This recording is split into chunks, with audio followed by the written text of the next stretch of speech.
बिस्मिल्लाहिर्रहमानिर्रहीम। Dear students, उम्मीद करता हूँ आप सब लोग खैरियत से होंगे। स्टूडेंट्स, आज की इस वीडियो में हम physics class 10th unit 13 sound के शॉर्ट रिस्पॉन्स क्वेश्चन सोल्व करने जा रहे हैं। क्वेश्चन नंबर 1 है analysis the process of sound transmission from outer ear to brain.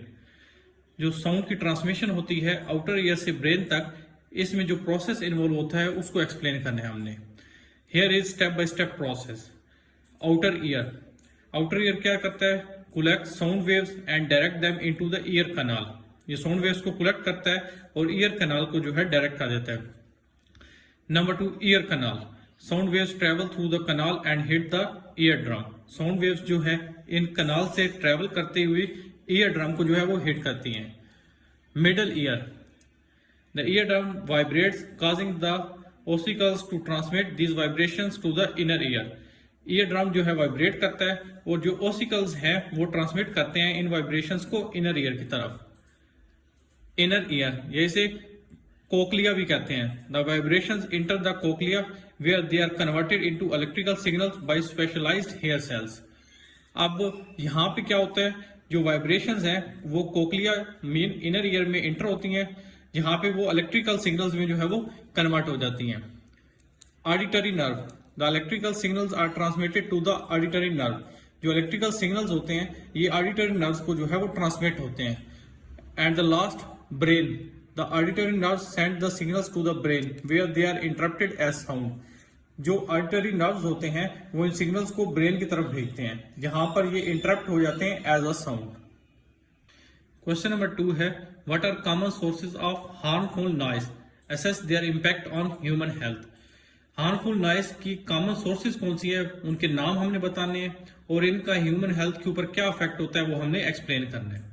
जो कॉमन सोर्सेज हैं हार्मफुल नॉइज की, traffic noise, aircraft noise, construction sites, industrial noise, neighbourhood noise, इसके अलावा और भी बहुत सी जो है वो रीजंस हो सकती हैं।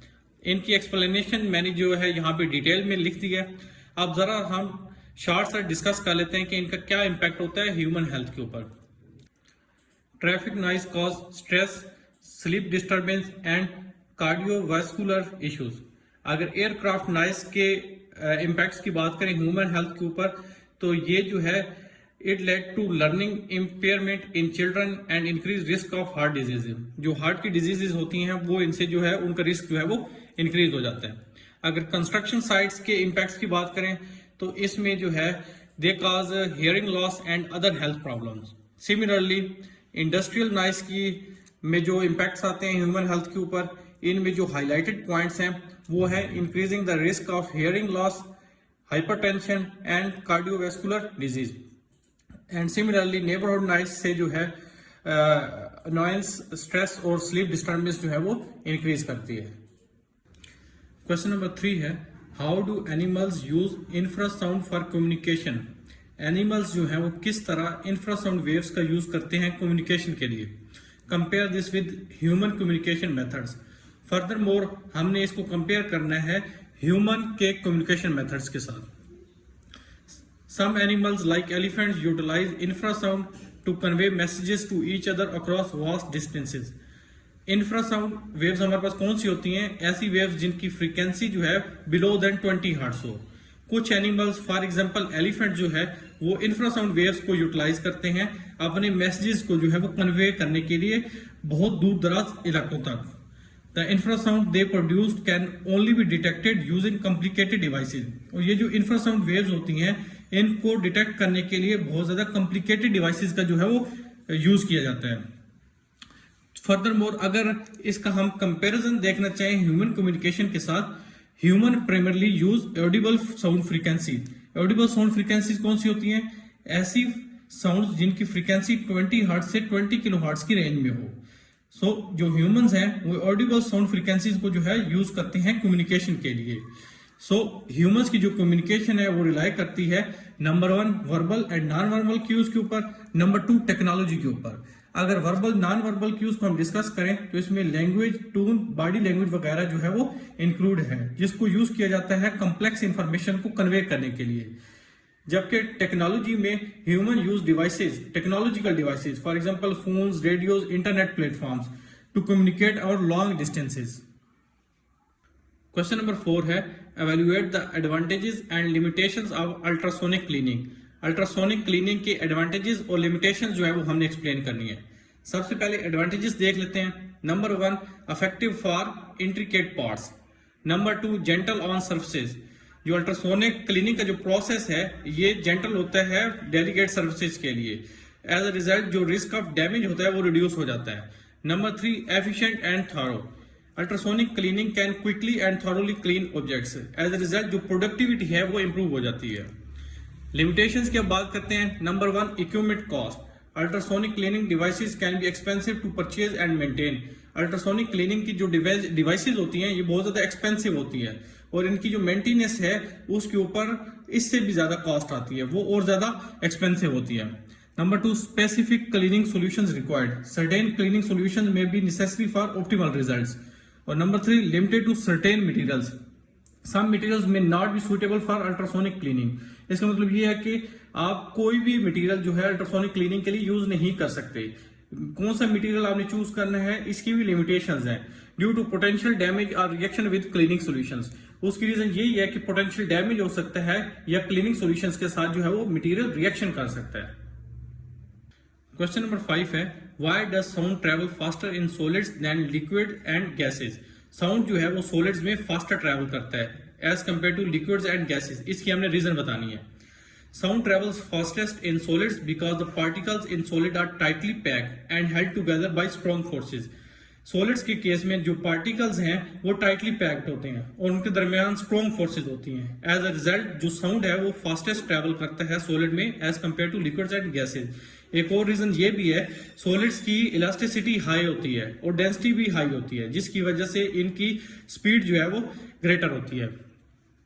क्वेश्चन नंबर 6 है how two plastic glasses with a string stretch between them could be better way to communicate than merely shouting through the air. इसका आंसर है the string transmits vibrations directly to the listener's ear. जो string है वो vibrations को directly transmit कर देती है listeners के ईयर तक, minimising interference from surrounding noise. As a result surrounding noise की वजह से जो इंटरफेरेंस हो रही होती है वो मिनिमाइज हो जाती है। The vibrations travel along the string allowing for more direct and private communication. और जो कम्युनिकेशन है वो डायरेक्ट और प्राइवेट हो जाती है। क्वेश्चन नंबर 7 है how can we distinguish between two sounds having same loudness.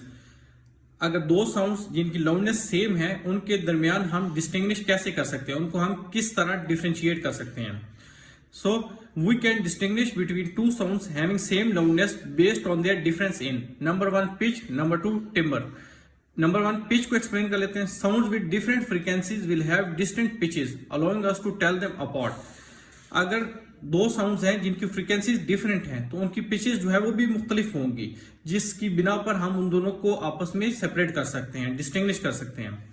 Number 2 timber. Timber जो है ये बेसिकली क्वालिटी ऑफ साउंड होती है और ये इन्फ्लुएंस्ड होती है साउंड की हार्मोनिक कंटेंट से। Helps us distinguish between sounds. इसकी बिना पर हम साउंड्स के बीच में जो है वो डिफरेंशिएट कर सकते हैं। So these are two differences, main two differences which enable us to identify and differentiate between various sounds even if they have same loudness. Question number 8 है during a match in cricket stadium में cricket का match हो रहा है, you see a batsman striking the ball। आप देखते हैं कि एक बैट्समैन जो है बॉल को जो है वो हिट करता है, but we hear stroke sound slightly later। लेकिन जो बैट की स्ट्रोक की आवाज है वो हमें थोड़ी देर बाद सुनाई देती है। Explain this time difference. तो ये जो टाइम डिफरेंस आता है इसको हमने एक्सप्लेन करना है। The time difference between seeing the batsman strike the ball and hearing the sound occurs. तो ये जो टाइम डिफरेंस आता है इसकी वजह अब हम एक्सप्लेन करने लगे हैं। Because light travels much faster than solids. तो इसकी जो मेन रीजन है वो ये है कि जो लाइट है वो सॉलिड्स के मुकाबले में बहुत फास्टर ट्रेवल करती है। Light speed is 3 × 10⁸ meter per second, while sound speed in air is about 340 meter per second। जो लाइट की स्पीड है वो तकरीबन 3 × 10⁸ मीटर पर सेकंड है, जबकि साउंड की स्पीड एयर में 340 मीटर पर सेकंड है। तो आप देख सकते हैं ये एक सिग्निफिकेंट डिफरेंस है स्पीड्स में, जिसकी वजह से ये हमें एक विजुअल क्यू आता है। क्वेश्चन नंबर 9 है when a pendulum vibrates we do not hear its sound, why. एक पेंडुलम वाइब्रेट कर रहा है लेकिन इसकी आवाज जो हमें सुनाई नहीं देती, तो इसकी रीजन हमने बतानी है। The frequency of pendulum vibration is typically below 20 hertz. तो ये जो पेंडुलम की वाइब्रेशन की फ्रीक्वेंसी है ये 20 हर्ट्ज से लेस होती है, जो कि इंफ्रासाउंड रेंज में आता है। Human ears can detect sounds within the frequency range of 20 hertz to 20 kilohertz, जबकि ह्यूमन ईयर्स जो है वो सिर्फ ऑडिबल फ्रीक्वेंसी रेंज को जो है वो डिटेक्ट कर सकता है। ऑडिबल फ्रीक्वेंसी रेंज कौन सी होती है? 20 हर्ट्ज से 20 kilohertz. Since the pendulum frequency is too low, चूंकि पेंडुलम की फ्रीक्वेंसी बहुत ज्यादा कम है, the sound is inaudible to us, इस वजह से ये साउंड जो है वो हमें सुनाई नहीं देती। क्वेश्चन नंबर 10 है, two students are talking in the corridor of your school. दो स्टूडेंट्स जो है वो आपके स्कूल के कॉरिडोर में आपस में बातें कर रहे हैं। You can hear them in your classroom, और उनकी बातों की आवाज आपके क्लासरूम में आ रही है, but you can not see them, पर वो आपको नजर नहीं आ रहे। हाउ, ऐसा कैसे होता है, क्यों होता है? ऐसा इसलिए होता है, number 1, sound waves can bend around obstacles. जो साउंड वेव्स हैं ये ऑब्स्टिकल से जो है वो बेंड हो जाती हैं, allowing them to travel around corners and into adjacent rooms. As a result, वो corners से travel करते हुए adjacent rooms में जो है वो enter हो जाती हैं। Number 2, sound can also pass through open doors or other openings. जो sound waves हैं वो open doors या opening से जो है वो pass कर जाती हैं, enabling you to hear the conversation. As a result, उनकी जो conversation है students की वो आपको सुनाई दे जाती है। इन कंट्रास्ट अगर लाइट की बात की जाए, light travels in a straight line, light जो है वो स्ट्रेट लाइन में ट्रेवल करती है और इस साउंड की तरह डिफ्रैक्ट नहीं होती। This is why you can not see the students in the corridor from your classroom, और यही वजह है कि आप उन स्टूडेंट्स को जो है देख नहीं सकते अपने क्लासरूम से। Now comes to the question number 11, और ये लास्ट शॉर्ट रिस्पॉन्स क्वेश्चन है इस एक्सरसाइज का। What steps would you take to stop echo and reverberation effects in a lawyer room? आप एक लॉयर रूम में इको और रिवर्बरेशन इफेक्ट्स को जो है वो रिड्यूस करना चाहते हैं, उसके लिए कौन से स्टेप्स जो है वो अडॉप्ट करेंगे? बहुत से स्टेप्स हो सकते हैं, कुछ स्टेप्स जो है मैंने यहाँ पर जो है वो लिखे हैं। Number 1, add sound absorbing materials, incorporate materials like acoustic panels or carpets to reduce sound reflection. Number 2, use acoustic treatment. Install acoustic treatment solutions such as diffusers or absorbers on walls and ceilings. Number 3, minimize hard surfaces. Hard surfaces को जो है वो reduce कर दे, like glass or concrete.